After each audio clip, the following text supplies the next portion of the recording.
So now we're adding in the kettlebell. Okay? If you just turn sideways, all right?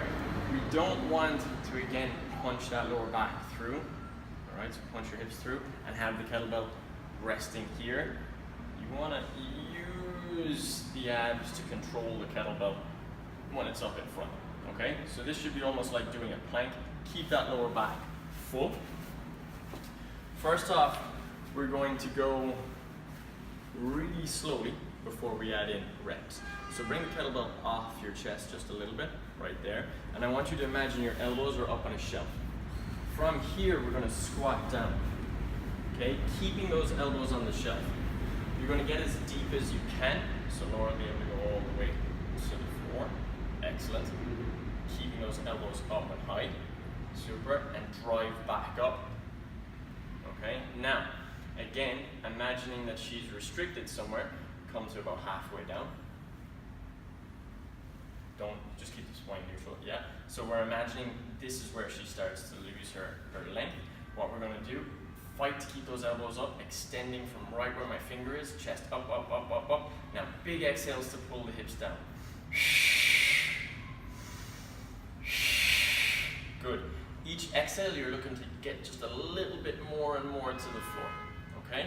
If you've got someone to help you, they can put some pressure here to try and give you a little bit of feedback to fight against them. Don't let me push you down. Good, that's gonna give you more strength in that position and allow you to get a little deeper. Drive up against me and take a break, okay? So, just moving into reps now. You want to make sure that you're understanding where the kettlebell is, where the weight of the kettlebell is being held in the body. That's the first thing. So go really slowly like we did there through that first rep and use the breath at different points.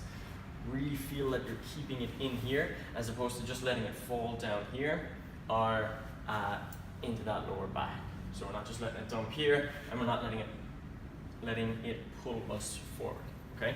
One more little piece on that is to make sure that you're actually dropping with your hips as opposed to just your eyes. So we can be holding the kettlebell, and that's why we want to keep it up on that shelf, because holding the kettlebell here, oftentimes we'll think we're squatting, but we're just looking down, all right? And our hips haven't actually dropped at all. It's our eyes that are going down, so we make that connection and think we're going deeper, but we're not, okay? So a couple of points to just be mindful of. Let's go again, let's just pop out some reps, all right?